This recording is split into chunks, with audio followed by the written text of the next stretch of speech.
একটা খুব বেশি হাই লেভেলের কিছু স্বপ্ন দেখেছো, তার মানে সেটাকে অ্যাচিভ করতে তোমাকে হাই লেভেলের হার্ডওয়ার্কটাই কিন্তু দিতে হবে। নিটের চান্স পেতে গেলে সবচেয়ে বেশি পরিমাণে যেটা দরকার সেটা হচ্ছে mentally, physically and emotionally wellbeing. Say time table আমরা প্রতিদিন বানাই আর প্রতিদিন ছিঁড়ে ফেলে দিই, এটা আমার ক্ষেত্রে। ফাইনালি তোমরা এমন একটা সময় এসে দাঁড়িয়েছো যেখানে নিট 2025 আর মাত্র 5 মাস বাকি। এখন যদি আমি শুরু করি, মানে ধরি যে নভেম্বরের একদম শেষ, তাহলে তোমাদের যে এক্সামটা হচ্ছে সেটা হচ্ছে মোটামুটি ধরো মে মাসে তো ফার্স্ট রবিবার হবে, সেটা তো সবাই জানো। তার মানে তোমাদের হাতে আর মাত্র 5 মাস টাইম আছে। আর এই 5 মাস টাইমে সবচেয়ে বেশি যেটা হেল্পফুল হয় সেটা হচ্ছে একটা প্রপার টাইম টেবিল। তোমরা সবসময় আমাকে জিজ্ঞেস করেছো যে দিদি তুমি যখন প্রিপারেশন শুরু করেছো তখন তোমার day to day time table কী ছিল, বা তুমি কত ঘন্টা করে পড়তে। তখন তোমাদের আমি প্রত্যেকটা ক্ষেত্রে এটাই বলেছি যে ঘন্টাটা ম্যাটার করে না, যেটা ম্যাটার করে সেটা হচ্ছে কোয়ালিটি অফ স্টাডি। তুমি সারাদিন 15 ঘন্টা 20 ঘন্টা বসে আছো বই নিয়ে, কিন্তু তার মধ্যে তোমার কোয়ালিটি অফ স্টাডি মাত্র 2 ঘন্টা, মাত্র 3 ঘন্টা, তাহলে তুমি ওটাই ধরো যে তোমার কোয়ালিটি অফ স্টাডি মাত্র 2 ঘন্টাই। তো তুমি মাত্র পড়ছো 2 ঘন্টায়। তো তোমরা যদি আমাকে স্পেশালি জিজ্ঞেস করো যে দিদি কত ঘন্টা পড়তে লাগে, দেখো খুব বেয়ার মিনিমাম যদি আমি বলি তাহলে 10 থেকে 12 ঘন্টা তো তোমাকে পড়তে লাগবেই যখন নিট আর মাত্র 5 মাস বাকি। কারণ তোমার যদি সারা বছর সময় থাকতো তুমি অনেক বেশি পড়তে পারতে, কিন্তু এখন তোমার কাছে অত সময় নেই। এখন তোমার কাছে 5 মাস আছে, 5 মাসে তোমাকে সব কিছু র্যাপ আপ করতে হবে। আমি এই 5 মাসের বেসিসে তোমাদের কবে কি করবে কি না করবে তার একটা টাইম টেবিল তো বানাবো। আজকে আমি তোমাদের একটা ডেলি শিডিউল দিতে চাই, ডেলি একটা টাইম টেবিল দিতে চাই যে টাইমের বেসিসে তোমরা সেইগুলোকে প্রপারলি ইমপ্রুভ করতে পারবে। তো আই হোপ আজকের ভিডিওটা তোমাদের জন্য খুব হেল্পফুল হতে চলেছে। Hello everyone, I am Debleena, a second year MBBS student from Malda medical college and hospital. So without any further delay চলো ভিডিওটা স্টার্ট করি এবং একটা প্রপার টাইম টেবিল বানানোর চেষ্টা করি। এই ভিডিওটা দেখলে তোমরা একটা লিস্ট পাবে যে টাইম টেবিল কিভাবে বানাতে পারবে এবং সেই বেসিসে নিজের মতো করে এটা মডিফাই করে নাও, তাতে মনে হয় তোমার বেশি হেল্প হবে। সো চলো উইদাউট এনি ফার্দার ডিলে ভিডিওটা স্টার্ট করি। নিটে চান্স পেতে গেলে যেমন একটা প্রপার ফোকাস এবং ডিটারমিনেশন দরকার, সেই সঙ্গে দরকার কিন্তু একটা প্রপার ব্যাচ। আর তোমরা যদি জিজ্ঞেস করো আমাকে যে দিদি এখন কোন ব্যাচ জয়েন করা একদম পারফেক্ট হবে, দেন আমি তোমাদের সাজেস্ট করতে পারি নিট প্রেপ নিয়ে এসছে টার্গেট ব্যাচ, যেটাও কিন্তু আবার ইংলিশে। তো এটা কিন্তু অ্যাকচুয়ালি ক্লাস 12-এর বাচ্চা এবং ড্রপারদের জন্য, দুজনের জন্যই কিন্তু প্রচুর নিটের যে হেল্পফুল জিনিসগুলো আছে সেটা তোমরা কিন্তু টার্গেট ব্যাচে পেয়ে যাবে। যদিও এটা সবচেয়ে বেস্ট যেটা ফিচার সেটা হচ্ছে এই পুরো ব্যাচটাই কিন্তু ইংলিশে আছে, তো কারোর কোনো ল্যাঙ্গুয়েজ বেরিয়ে হবে না। এবার এই ব্যাচের কি তোমার জিনিসগুলো থাকছে, কি কি ফিচার্স থাকছে সেগুলো চলো একটু দেখে নিই। এই ব্যাচের যেটা সবচেয়ে ইন্টারেস্টিং ফিচার্স এবং আমি যেটা আমার নিট প্রিপারেশনের সময় ইউজ করেছিলাম সেটা হচ্ছে এখানের তোমার কোশ্চেন ব্যাংক অপশন। এখানে প্রত্যেকটা চ্যাপ্টারে 200 থেকে 300 কোশ্চেন অ্যাভেলেবেল থাকে, যেটা কিন্তু অন্য যে কোনো কোশ্চেন ব্যাংকের থেকে ফার বেটার এবং ফার হেল্পফুল। তো তোমরা অবশ্যই চেক আউট করতে পারো। এছাড়া সেকেন্ড যেটা আছে সেটা হচ্ছে এখানে ডিপিপি জেনারেটিং ফিচার্স, মানে তুমি যে কোনো চ্যাপ্টার থেকে তুমি নিজের ইচ্ছে মতো যে কোনো চ্যাপ্টারগুলো নিয়ে বা নিজের ইচ্ছে মতো টপিক বেছে নিয়ে সেখানে কিন্তু তুমি ডিপিপি জেনারেট করতে পারো, এবং যত তুমি কোশ্চেন প্র্যাকটিস করবে সেই কোশ্চেনের কিন্তু তোমার তত ডেপথ বাড়বে। সো ডিপিপি জেনারেটিং অপশনস একটা প্রচন্ড ভালো অপশনস কিন্তু টার্গেট ইংলিশ ব্যাচের ক্ষেত্রে। থার্ড যে অপশনটা সেটা আমি বলবো সেটা হচ্ছে টার্গেট সেটিং অপশনস। এখানে কিন্তু তুমি নিজের ইচ্ছে মতো চ্যাপ্টার চুজ করে বা সাবজেক্ট চুজ করে ফিজিক্স, কেমিস্ট্রি, বায়োলজি 3টে থেকে একটা করে চ্যাপ্টার বা দুটো করে চ্যাপ্টার নিয়ে তুমি প্রতিদিনের টার্গেট সেট করতে পারো এবং সারাদিন পরে কতটা টার্গেট ফুলফিল করলে কতটা ফুলফিল করলে না সেটাও কিন্তু দেখতে পারো। এছাড়া এখানে কিন্তু মক টেস্টের ব্যবস্থা আছে, এখানে কিন্তু টেস্ট সিরিজেরও ব্যবস্থা আছে। এছাড়াও এখানে আরো একটা ইম্পর্টেন্ট পয়েন্ট হচ্ছে লিডার বোর্ড, মানে তুমি অন্যান্য বাচ্চাদের সঙ্গে কতটা কম্পিটিশন করছো এবং করে আলটিমেটলি নিজে কোথায় র্যাঙ্ক করছো সেটাও কিন্তু লিডার বোর্ড অপশনের মাধ্যমে তোমাদের দেখিয়ে দেওয়া হয়। এছাড়াও এখানের একটা ইম্পর্টেন্ট ফিচার্স হচ্ছে ফ্ল্যাশ কাট অপশন, যেটা কিন্তু বায়োলজি এবং ইনঅর্গানিক কেমিস্ট্রির জন্য খুব বেশি হেল্পফুল। এছাড়াও এখানে যে কোনো তুমি কোশ্চেন প্র্যাকটিস করতে গেলে এবং সেখানে যদি কোশ্চেনটা তুমি না পারো তার জন্য কিন্তু অডিও সলিউশন, ভিডিও সলিউশন এবং টেক্সট সলিউশন, যে কোনো কোশ্চেনের, যে কোনো ডিপিপির কোশ্চেন হোক বা যে কোনো কোশ্চেনের 3 ধরনের সলিউশন কিন্তু অ্যাভেলেবেল আছে, যেটা তোমার প্রিপারেশনের জন্য অনেক বেশি হেল্পফুল হবে। নিট প্রেপের তরফ থেকে যে টার্গেট ব্যাচ আছে তার সমস্ত ফিচার্সগুলো তোমাদের বলে দিলাম। এছাড়া যদি তোমরা এই টার্গেট ইংলিশ ব্যাচ আরো বেশি অফারে বা ডিসকাউন্টেড প্রাইসে কিনতে চাও তাহলে তার জন্য একটা ফর্মের লিঙ্ক আমি ডেসক্রিপশন বক্সে দিয়ে দিয়েছি, তো তোমরা যাও অবশ্যই চেক আউট করো। আর সবাই কিন্তু কমেন্ট সেকশনে টার্গেট লিখতে ভুলো না এক্সট্রা ডিসকাউন্ট পাওয়ার জন্য। So all the links are given in description box below, go and check it out. ভিডিওটা শুরু করার আগে প্রথমে যেটা বলার দরকার সেটা হচ্ছে টাইম টেবিল আমরা প্রতিদিন বানাই আর প্রতিদিন ছিঁড়ে ফেলে দিই। এটা আমার ক্ষেত্রে যে কতবার হয়েছে, আমার যখন ড্রপ ইয়ার চলতো তখন এরকম প্রচুর হয়েছে যে আমি টাইম টেবিল বানিয়েছি, মানে 2 ঘন্টা ওয়েস্ট করে টাইম টেবিল বানালাম আর সেটা পড়তে আমি 2 ঘন্টাও নিলাম না, মানে সেই পড়াটা তারপরে আমি 2 ঘন্টাও পড়লাম না, তাহলে কিন্তু কোনো লাভ নেই। একটা এমন টাইম টেবিল তোমাকে বানাতে হবে এবং যেটা তোমাকে নিজের কাছে প্রমিসড থাকতে হবে যে আমি নেক্সট 5 to 6 মান্থস যতটাই বাকি আছে নিটের জন্য আমি পুরো স্ট্রিক্টলি ফলো করব। আর যারা 2025, 2026, 7, 8 বা 30 যত নিটের প্রিপারেশন নাও, আমার মনে হয় প্রত্যেকের একটা বেসিক রিকোয়ারমেন্টস হচ্ছে একটা বেসিক টাইম টেবিল, যে টাইম টেবিলটার বেসিসে তুমি সারা বছর পড়াশোনা করবে। আর এটা মেনটেন করতে গেলে সবচেয়ে বেশি যেটা দরকার সেটা হচ্ছে একটা প্রপার ঘুমানোর টাইম এবং প্রপার ওঠার টাইম। যখন আমরা কলেজ লাইফে আসি, যখন আমরা এমবিবিএস লাইফ বা যে কোনো কলেজ লাইফে পড়াশোনা করি, তখন আমাদের কিন্তু এত রকম কিছু দরকার হয় না যে আমাকে পড়তে হবে, সেটা আমি যে কোনো টাইমেই পড়ি, আমার কোনো ব্যাপার না। কিন্তু নিটে চান্স পেতে গেলে সবচেয়ে বেশি পরিমাণে যেটা দরকার সেটা হচ্ছে mentally, physically and emotionally wellbeing. শুধুমাত্র একটা জিনিস হলে কিন্তু হয় না, তোমাকে এই 3টে জিনিস ঠিক রাখতে হবে। তার জন্য তোমার শরীর যেমন ঠিক থাকতে হবে, তোমার মন ঠিক থাকতে হবে এবং তোমাকে ফিজিক্যালি ঠিক থাকতে হবে। এত সব কিছুর জন্য কিন্তু একটা প্রপার টাইম টেবিল হওয়ার খুব দরকার। আর একটা জিনিস তোমরা সবসময় মাথায় রাখো, মানে যেটা আমি তোমাদের বলবো যে এই এখন যারা টাইম টেবিলের ভিডিও দেখছো তারা এটা নিজেকে প্রমিস করো যে মানে এতদিন আমি পড়িনি, কিন্তু এখন আমি টাইম টেবিলটা দেখার পর আমি নিজেকে ওইভাবেই অঙ্গীকারবদ্ধ করব যে হ্যাঁ আমি পড়বো। এবার আমি এতদিন পড়িনি, এতদিন কি হয়েছে কি হয়নি সেটা আমার দেখার দরকার নেই, কিন্তু এখন থেকে আমি পড়বো, আজকে থেকে আমি পড়বো। যেদিনই টাইম টেবিলটা দেখছো সেদিনই নিজের সুবিধা মতো, নিজের ঘুমানোর টাইমের বেসিসে, নিজের ওঠার টাইমের বেসিসে এটাকে ঠিক করো। তারপরে গিয়ে তুমি পড়াশোনাটা শুরু করো। আমি এটার পিডিএফটা টেলিগ্রাম চ্যানেলে দিয়ে দেবো, আমি যেটা রাফ বানিয়েছি তোমাদের জন্য সেটা দিয়ে দেবো। এছাড়াও আমি তোমাদের এখানে পুরো ডেসক্রাইব করে দিচ্ছি যে কোন টাইমে তোমরা কি করবে কি না করবে। আরেকটা জিনিস আমি বলবো যে নিজের যে ড্রিম বা নিজের যে স্বপ্ন সেটাকে অ্যাচিভ করা কিন্তু এত সহজ নয়। যদি তুমি আজকে একটা খুব বেশি হাই লেভেলের কিছু স্বপ্ন দেখেছো, তার মানে সেটাকে অ্যাচিভ করতে তোমাকে হাই লেভেলের হার্ডওয়ার্কটাই কিন্তু দিতে হবে। অনেকে বলো যে দিদি হার্ডওয়ার্কের কি দরকার, এখন তো স্মার্ট ওয়ার্কেই সব কিছু হয়ে যায়। But there is a basic difference between smart work and hard work. Smart work তখনই কাজে লাগে যখন তার বেসে হার্ডওয়ার্ক থাকে, কারণ স্মার্ট ওয়ার্কটা অনেক পরের জিনিস, অনেক পরে, যেটা তুমি তোমার নেটের 1 মাস আগে কাজে লাগবে। তুমি এই 6 মাসে যে হার্ডওয়ার্কটা করবে, এই 5 মাসে যে হার্ডওয়ার্কটা করবে, লাস্ট 1 মান্থে স্মার্ট ওয়ার্ক করে সেটাকে ফ্রুটফুল করতে হয়। এটাই হচ্ছে বেসিক জিনিস। তার মধ্যে এটা ভাবার কোনো কারণ নেই আমি এখন থেকেই স্মার্ট ওয়ার্ক করবো এবং আমি নিটে চান্স পেয়ে যাব। নিট একটা ডাক্তারি পরীক্ষা, আমার একটা খুব পার্সোনাল ফিল যে এই পরীক্ষাটা যতটা শুনতে ভালো, যতটা ফ্যাসিনেটিং একটা পরীক্ষা, ঠিক ততটাই কিন্তু টাফ।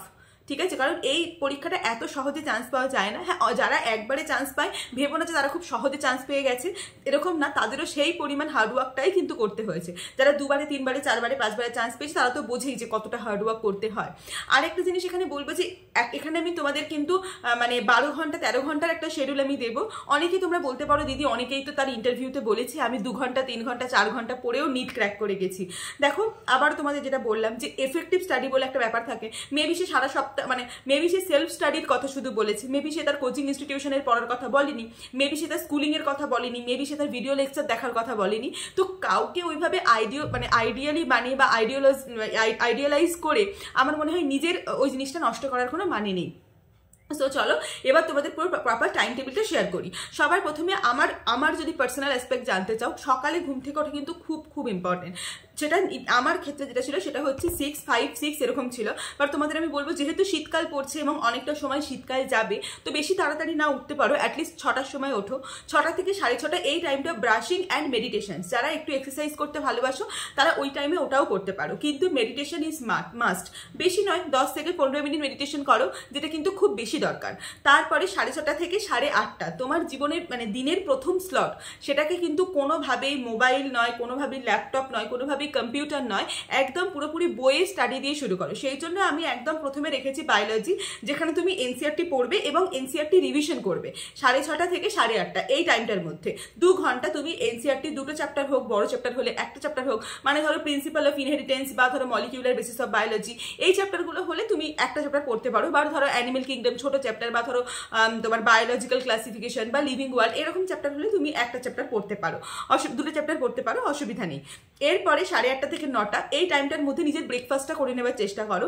আর এরকম মানে চেষ্টা করো যে ব্রেকফাস্টে যেন বেশি টাইম ওয়েস্ট না হয়ে যায়, কারণ এটা আমি সবসময় তোমাদের বলি, দিনের প্রথম হাফটা তুমি যত ভালো করে কাটাতে পারবে, যত প্রোডাক্টিভলি কাটাতে পারবে, সারা দিনটা কিন্তু ততটাই প্রোডাক্টিভ হবে। তো ম্যাক্সিমাম কাজ করে নেওয়ার চেষ্টা করো দিনের ফার্স্ট হাফ, মানে দুপুর 2টোর আগে। তারপরে তো আস্তে আস্তে সন্ধে হতে থাকে, তো তখন একটু কাজের ঢিলেমি চলেই আসে, ঠিক আছে। তো নেক্সট 9টার মধ্যে ব্রেকফাস্ট কমপ্লিট করে 9টা থেকে 10:30 এই যে 1.5 ঘন্টা টাইম, এখানে কিন্তু তুমি কোশ্চেন প্র্যাকটিস করবে বায়োলজি। এবার তোমরা আমাকে জিজ্ঞেস করেছো যে দিদি কতগুলো কোশ্চেন প্র্যাকটিস করতে হবে? যে কোনো বুক থেকে কোশ্চেন প্র্যাকটিস করতে পারো, যে কোনো জায়গা থেকে, যে কোনো কোশ্চেন ব্যাংক থেকে কোশ্চেন প্র্যাকটিস করতে পারো, কিন্তু নাম্বার অফ কোশ্চেন যেন এভরি চ্যাপ্টার 90 থেকে 100টা হয়। কারণ বায়োলজি এই যে 90টা কোশ্চেন প্র্যাকটিস করার যে রিচুয়ালসটা, সেটা খুব দরকার, কারণ এক্সামেও কিন্তু তোমাকে 90 কোশ্চেনই অ্যাটেন্ড করতে হবে। আর একটু যখন অভ্যস্ত হয়ে যাবে, এখন তো প্রথম প্রথম শুরু করবে, একটু অসুবিধা হবে 90টা কোশ্চেন করতে, পরে যখন অভ্যস্ত হয়ে যাবে তখন কিন্তু টাইমার লাগিয়ে কোশ্চেন প্র্যাকটিস করার চেষ্টা করো। নেক্সট হচ্ছে তোমার 10:30 থেকে 1:30, 10:30 থেকে 1:30 এই টাইমটাই আমি তোমাদের বলবো মেনলি কেমিস্ট্রি, কারণ সারাদিনে বায়োলজি পড়েছো, কোশ্চেন প্র্যাকটিস করেছো, এবার একটু লো লোডের যে সাবজেক্ট কেমিস্ট্রি সেটা পড়ো। এখানে 3 ঘন্টা কেমিস্ট্রির ভিডিও লেকচার দেখো, তাহলে এই প্রথম তুমি ভিডিও লেকচার দেখছো সারাদিনের মধ্যে, তাহলে তোমার বোরিংনেস ওই ব্যাপারটাও কিন্তু তোমার থাকছে না। এরপরে 1:30 থেকে 2:30 এই টাইমে তুমি লাঞ্চ করো, স্নান করো, এগুলো করো। অ্যান্ড 2:30 থেকে 3টে এই টাইমটা একটা ছোট একটা ন্যাপ নাও। তোমার হয়তো মনে হতে পারে যে দিদি সারাদিনে ন্যাপের কি দরকার, কিন্তু বিশ্বাস করো এই ছোট্ট 30 মিনিটসের একটা ন্যাপ বা এই 10 মিনিট 15 মিনিটের একটা ছোট ন্যাপ কিন্তু তোমাকে পরে দিনের যে পরের হাফটা, সেই হাফটাতে কিন্তু রিজুমিনেট করতে অনেক হেল্প করবে। কারণ এরকম হয় যে যত দিন মানে ঢালতে থাকে, যত দিন মানে বেলা হতে থাকে, তত কিন্তু আমাদের ওই এনার্জিটা কমে যায়, আর এনার্জি থাকে না, ভাত খাওয়ার পরে ঘুম পায়, কষ্ট হয়। তো এই জিনিসগুলোকে দূর করার জন্য আমার মনে হয় আমি নিতাম পার্সোনালি 2:30 থেকে 3টে একটা ন্যাপ, ছোট্ট ন্যাপ, কিন্তু ওরা কোনোদিনই 3টের ওপারে যাবে না। মেবি তুমি শুয়ে আছো, কিছু ভিডিও দেখছো, কিছু বসে আছো, কিছু করছো, বাট রেস্ট, অ্যাটলিস্ট রেস্ট, মানে তোমার ব্রেন যেন রেস্ট হয় ওই টাইমটাতে। নেক্সট আমি বলবো 3টে থেকে 6টা, যেটা তোমার ভীষণ ভীষণ ভাইটাল টাইম। এই টাইমে আমি ফিজিক্সকে রেখেছি 3 ঘন্টা। এবার তুমি বলবে দিদি ফিজিক্সকে কেন রেখেছো এই 3টে থেকে 6টার টাইমে? তার একটাই কারণ, তোমাকে এক্সাম দিতে হবে 2টো থেকে 5টা। এই টাইমে তোমার ব্রেন সবচেয়ে বেশি অ্যাক্টিভ থাকার দরকার। আর আমার মনে হয় ফিজিক্স, কেমিস্ট্রি, বায়োলজি 3টে সাবজেক্টের মধ্যে সবচেয়ে বেশি অ্যাক্টিভ থাকার দরকার হচ্ছে ফিজিক্সে। কারণ ফিজিক্স এমন একটা সাবজেক্ট যেটা তোমাকে একদম নিচে নামিয়ে দিতে পারে, আবার যেটা তোমাকে একদম ওপরে তুলে দিতে পারে। যে কারোর সিলেকশনের প্রথম এবং প্রধান কারণ হচ্ছে ফিজিক্স। মানে আমার তো বলবো বায়োলজি হয়ে যাবে, কেমিস্ট্রিও হয়ে যায়, কিন্তু যাদের আটকায় তাদের প্রথমে গিয়ে ফিজিক্সেই আটকায়। আর যাদের যেবারে সিলেকশন হয়, যেবারে যার ফিজিক্স পরীক্ষা ভালো হয়, সেবারে তার সিলেকশন হয়ে যায়, এরকম একটা ব্যাপার। তো সেই হিসাবে ফিজিক্সকে আমি এমন একটা জায়গায় রেখেছি যেখানে দিনে সব থেকে বেশি অ্যাক্টিভ তোমার থাকার দরকার। অবশ্যই তুমি ওই টাইমে দিনে সবচেয়ে বেশি অ্যাক্টিভ থাকো না, এটাও কিন্তু ফ্যাক্ট। সেই জন্যই বলতে পারো তুমি এই টাইমে তোমাকে ফিজিক্সটা রাখা 3টে থেকে 6টা। তারপরে হচ্ছে 6টা থেকে 6:30 তুমি একটা ব্রেক নাও। ফিজিক্সের পরে অবশ্যই ব্রেক নাও, কারণ ব্রেন এক্সস্ট করবে, ব্রেন এক্সস্ট হবে, তো তার বেসিসে তোমার ব্রেক নেওয়াটা কিন্তু খুব বেশি ইম্পর্টেন্ট। 6:30 থেকে 8:30 এই টাইমে তুমি ফিজিক্সের কোশ্চেন প্র্যাকটিস করো 2 ঘন্টা। এবার তুমি বলবে দিদি 2 ঘন্টায় কি কোশ্চেন প্র্যাকটিস করবো? যেহেতু 3টে থেকে 6টা তুমি কোনো স্যারের লেকচার দেখেছো, তাহলে তুমি 6:30 থেকে 7:30 1 ঘন্টা তুমি যে কোনো পিআইকিউ করতে পারো। আর 1 ঘন্টা 6:30 থেকে 8:30 তুমি নতুন যে চ্যাপ্টারটা পড়ছো সেই চ্যাপ্টারের কোনো কোশ্চেন যেগুলো স্যাররা ক্লাসে করাচ্ছেন সেগুলো করতে পারো, বা ডিপিপি সলভ করতে পারো, কিন্তু 1 ঘন্টা প্রতিদিন অবশ্যই ফিজিক্সের পিআইকিউর জন্য কিন্তু দেবে। তারপরে 8:30 চলে এসো। যারা নিট অ্যাসপিরেন্ট তাদের আমি সবাইকে সাজেস্ট করবো একটু ডিনারটা তাড়াতাড়ি করার জন্য, কারণ ডিনার যদি তুমি তাড়াতাড়ি করো তাহলে কিন্তু তোমার ঘুমটাও সেই হিসেবে তাড়াতাড়ি, তোমার মনে হবে যে আমি এতক্ষণ আগে ডিনার করেছি, তাহলে আমার এখন শুয়ে পড়া উচিত। কিন্তু যত দেরি করে ডিনার করবে তত কিন্তু রাত জেগে থাকবে, মোবাইল টাইম নষ্ট করবে, এগুলো কিন্তু হতেই থাকবে। তো 8:30 থেকে 9:30 এই টাইমের মধ্যে তোমরা চেষ্টা করো ডিনার করে নেবার। আর অলওয়েজ ট্রাই করো লাঞ্চে হোক ডিনারে হোক একটুখানি ফ্যামিলির সঙ্গে টাইম স্পেন্ড করার, কারণ নিটের এত হেক্টিক শিডিউল, এত হেক্টিক প্রেশারের মধ্যে আমার মনে হয় ফ্যামিলি তোমাকে ওই শান্তিটা দিতে পারে যেটা অন্য কেউ দিতে পারবে না। দেন চলে এসো 9:30 থেকে 11:30, এটা লাস্ট স্লট যেখানে তুমি কেমিস্ট্রি কোশ্চেন প্র্যাকটিস করবে। সকালে যেটা পড়েছিলে তার প্রিভিয়াস ইয়ার হোক, তার মেনলি তোমার ফিজিক্যাল কেমিস্ট্রির জন্য প্রিভিয়াস ইয়ারই লাগে, ইনঅর্গানিক অর্গানিকের জন্য ডিপিপির কোশ্চেন সলভ হোক বা যেগুলো হোক সেগুলোই মেনলি লাগে। এরপরে তুমি 11:30 থেকে 12টা এই টাইমে তুমি মেডিটেশন করতে পারো, তুমি শুয়ে পড়তে পারো, তুমি চোখ বন্ধ করে ভিজুয়ালাইজ করতে পারো মেডিকেল কলেজের লাইফ, তোমার ড্রিম কলেজ, তোমার হোয়াইট কোট পরছো, তুমি স্টেথোস্কোপ নিয়ে ঘুরছো, এটাই কিন্তু হচ্ছে মানে মেন। ঠিক আছে, 11:30টার পর তুমি করবে, বা পরের দিনে তুমি যে to do list, to do plan যেটা বানাতে চাও সেটা তুমি পরের দিন ওই টাইমে বানিয়ে নিতে পারো। তো মোটামুটি 12টার মধ্যে সমস্ত কাজ শেষ করে আমার মনে হয় ঘুমিয়ে পড়া উচিত। এবার 12টা থেকে 6টা, তার মানে তোমার একটা 6 ঘন্টা তুমি টাইম কিন্তু পাচ্ছ ঘুমানোর জন্য। একটা নিট অ্যাসপিরেন্ট হিসেবে আসবে 6 hours is more than enough. তুমি অতটা ঘুমালেই তোমার হবে, এরকম নয় তোমাকে 8 ঘন্টা 9 ঘন্টা ঘুমাতে হবে, তার কোনো মানে নেই। তুমি সারাদিনে তো একবার 30 মিনিটসের একটা ন্যাপ নিচ্ছ, প্লাস 6 ঘন্টা ঘুমাচ্ছ, মানে 6.5 ঘন্টা ঘুম। এই মানে এই যে শিডিউলটা তোমাকে দিলাম, যদি এটাতে তুমি রেগুলার হ্যাবিচুয়েটেড হতে পারো, তাহলে তোমার জন্য মোর হেল্পফুল। আর আমি সবাইকে বলবো যে এরকম একটা টাইম টেবিল বানাও। আমি বলছি না তোমাকে 6টাতেই উঠতে হবে বা তোমাকে 12টাতেই শুতে যেতে হবে। তুমি এটা 7টা করতে পারো, ওদিকে 1টা করতে পারো। তুমি এটাকে 5টা করতে পারো, ওদিকে তোমার 11টা করতে পারো। এইভাবে নিজের মতো জিনিসটাকে মডিফাই করে নাও। বাট আমি একটা মানে বেসিক একটা প্ল্যান দেওয়ার চেষ্টা করলাম, একটা মানে বেস দেওয়ার চেষ্টা করলাম। এটার বেসিসে মানে ভিত্তি করে তোমরা নিজের মতো একটা বানিয়ে নিও। তবে একটা কথা আবারও বলবো যে প্ল্যান বানানো খুব সহজ, কিন্তু সেটাকে ফলো করা এবং সেটাকে ফলো করে যাওয়া যেটা সবচেয়ে বেশি কঠিন। তো তোমরা কারা ফলো করবে এবং কারা ফলো করে যাবে একদম লাস্ট ডেট অবধি যদি এটা ফলো করে যাও, আই গ্যারেন্টি ইউ কি তুমি অনেক অনেক ভালো একটা জায়গায় থাকবে। তোমার নাম্বার নিটের পর অন্তত সবার থেকে লুকাতে হবে না, একটা অনেক ভালো জায়গায় থাকবে। ঠিক আছে, তো এটা আমি তোমাদের বলতে পারি।